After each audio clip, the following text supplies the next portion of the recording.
Hello दोस्तों, कैसे हो आप लोग। आशा करते हैं आप लोग अच्छे होंगे। दोस्तों, हम लोग इस वीडियो में बिहार बोर्ड का क्लास 7 का हिस्ट्री, जिसका बुक का नाम है, बिहार बोर्ड का बुक का नाम है अतीत से वर्तमान का, उसका अध्याय 1, जिसका नाम है कहाँ, कब और कैसे का, इस वीडियो में सारा जितना भी अभ्यास का प्रश्न है सारा इस वीडियो में उसका सॉल्व करेंगे, यानी प्रश्नोत्तर सॉल्व करेंगे। तो चलिए वीडियो स्टार्ट कर लेते हैं दोस्तों। तो इसमें क्वेश्चन नंबर फर्स्ट है, रिक्त स्थानों को भरें। तो इसमें है रिक्त स्थानों को भरें। तो इसमें पहला है, 16वीं सदी के आरंभ में खालिस्तान ने हिंदुस्तान शब्द का प्रयोग खालिस्तान किया। तो इसका उत्तर हो जाएगा बाबर। यहाँ पर हो जाएगा 16वीं सदी के आरंभ में बाबर ने हिंदुस्तान शब्द का प्रयोग वस्तुस्थ यानी संपूर्ण उपमहाद्वीप के लिए किया। यहाँ पर हो जाएगा। नेक्स्ट है, खो में है, खालिस्तान एक विशेष प्रकार का फारसी इतिहास है। इसका हो जाएगा उत्तर तारीख उल हिंद। तारीख उल हिंद एक विशेष प्रकार का फारसी इतिहास है। नेक्स्ट है, गौ में, खालिस्तान लोगों द्वारा भारत में एक नए धर्म का आगमन हुआ। तो इसका उत्तर हो जाएगा इन्हीं अरबों के साथ लोगों द्वारा भारत में एक नए धर्म का आगमन हुआ। नेक्स्ट है, गौ में, भारत में कागज का प्रयोग खालिस्तान शताब्दी के आसपास हुआ। तो इसका उत्तर हो जाएगा 13वीं। भारत में कागज का प्रयोग 13वीं शताब्दी के आसपास हुआ। नेक्स्ट है, नेक्स्ट क्वेश्चन है, क्वेश्चन नंबर प्रश्न संख्या 2 में जोड़े बनाइए। तो इसमें है राज तरंगिनी, यहाँ पर दिया हुआ ऑप्शन। तो इसका उत्तर हो जाएगा, यहाँ पर फर्स्ट है जो राज तरंगिनी का हो जाएगा कश्मीर का इतिहास। भक्ति संत दरिया साहब। नेक्स्ट है तबाकत ए नसरी मिनहाज उस सिराज। नेक्स्ट है शेर शाह का मकबरा, ये सासाराम में है। नेक्स्ट है मानसिंह, ये होगा बैकटपुर का शिव मंदिर। नेक्स्ट है प्रश्न संख्या 3, मध्यकाल के वैसे वस्त्रों की सूची बनाइए जिनका व्यवहार हम आज भी करते हैं। तो इसका उत्तर हम लोग लिखेंगे, मध्यकाल में सिले हुए वस्त्र बहुत कम लोग ही पहनते थे। कमर के नीचे धोती, कंधे से लेकर कमर के नीचे तक चादर तथा सर पर मुरेठा बांधने का रिवाज रहा होगा। आज भी उत्तर प्रदेश के अधिकांश ब्राह्मण सिला हुआ वस्त्र पहनकर भोजन नहीं करते। इसी से अनुमान लगता है कि मध्य युग के लोग सिला हुआ वस्त्र नहीं पहनते होंगे। उनके वस्त्रों में से धोती, चादर और मुरेठा का व्यवहार आज भी लोग करते हैं। सिला हुआ वस्त्र पहनने का रिवाज बहुत बाद में आरंभ हुआ होगा। नेक्स्ट क्वेश्चन है, क्वेश्चन नंबर 4 में है, वस्त्र उद्योग के क्षेत्र में हुए प्रमुख प्रौद्योगिकी के परिवर्तनों को बताएं। तो इसका उत्तर हम लोग लिखेंगे, प्राचीन भारत में वस्त्र उद्योग के लिए सूत तकलीफ पर काटे जाते थे जिसमें काफ़ी समय लगता था, कारण कि टकली को हाथ से नचाना पड़ता था। बाद में 13वीं सदी में परिवर्तन यहाँ आया कि तकली का स्थान चरखी ने ले लिया। अब सूत तेजी से अधिक मात्रा में और कम समय में ही बन जा सकते थे। पहले सीधे कपास से सूत काटा जाता था, बाद में इसमें बदलाव आया। धुनिया लोग धुनकी पर रुई धुनने लगे। अब धुनी हुई रुई से सूत काटना आसान हो गया। अगला प्रश्न है, प्रश्न संख्या 5 में है, कागज का आविष्कार सर्वप्रथम कहाँ हुआ। तो इसका उत्तर हम लोग लिखेंगे, कागज का आविष्कार सर्वप्रथम चीन में हुआ था, चाइना में।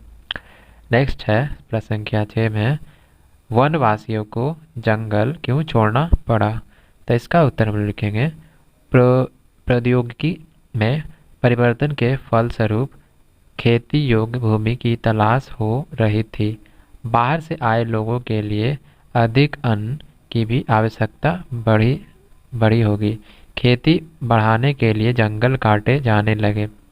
फलस्वरूप वन वनवासियों को जंगल छोड़ने पर विवश होना पड़ा। हालांकि अनेक वनवासी खेती के काम में लग गए और ग्रामवासी बन गए।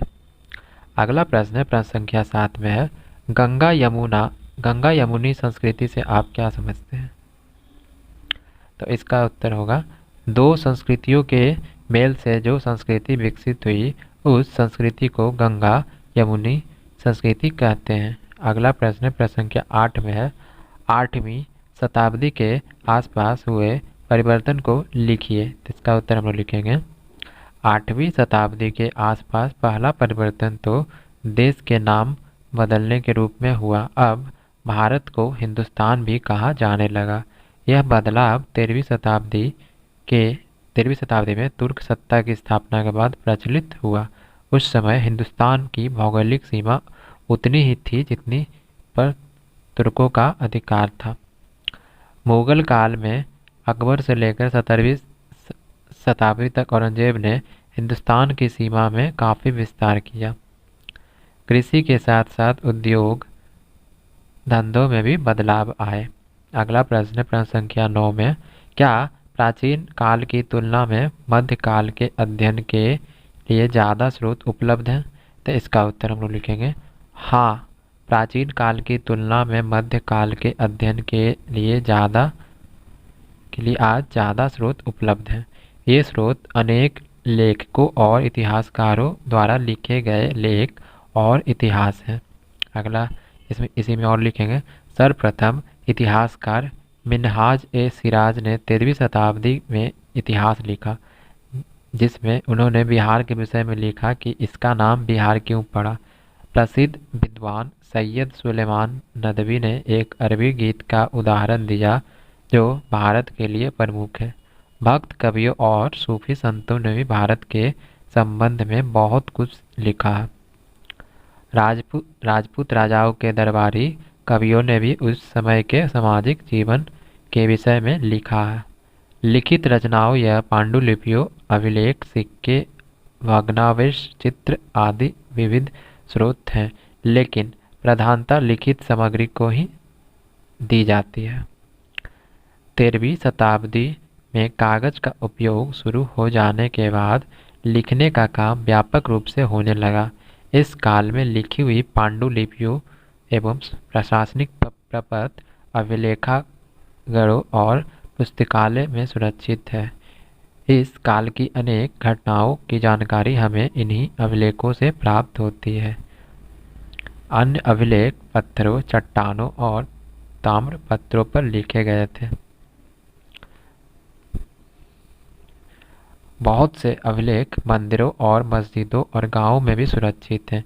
कलहल की राजतरंगिनी, अलावेरुनी की पुस्तक तहकीक-ए-हिंद, मिन्हाज उस सिराज कृत तवाक़त-ए-नसीरी, जियाउद्दीन वर्नी की पुस्तक तवारीख़-ए-फ़िरोज़ शाही, अबुल फजल ने अकबरनामा लिखा। इसके पहले बाबर ने बाबरनामा लिखा था। इसके अलावा अनेक यात्रियों ने अपने यात्रा के वृत्तांत लिखा जो इतिहास से कम नहीं है। इससे स्पष्ट होता है कि प्राचीन काल की तुलना में मध्यकाल के अध्ययन के लिए ज़्यादा स्रोत उपलब्ध हैं। अगला क्वेश्चन है इसमें दोस्तों, जब प्रश्न संख्या 10 में है, जब एक ही व्यक्ति या घटना के संबंध में अलग अलग मत आते हैं तो ऐसी परिस्थितियों में इतिहासकार क्या करते होंगे? तो इसका उत्तर हम लिखेंगे, प्रश्न में बताई गई परिस्थितियों में इतिहास का समान विशेषता वाले बड़े बड़े हिस्सों, युगों या कालों में बांट देते होंगे। फिर अनुमान से स्थिति का अवलोकन कर स्वयं जो वे उचित समझते हैं वे लिख देते हैं।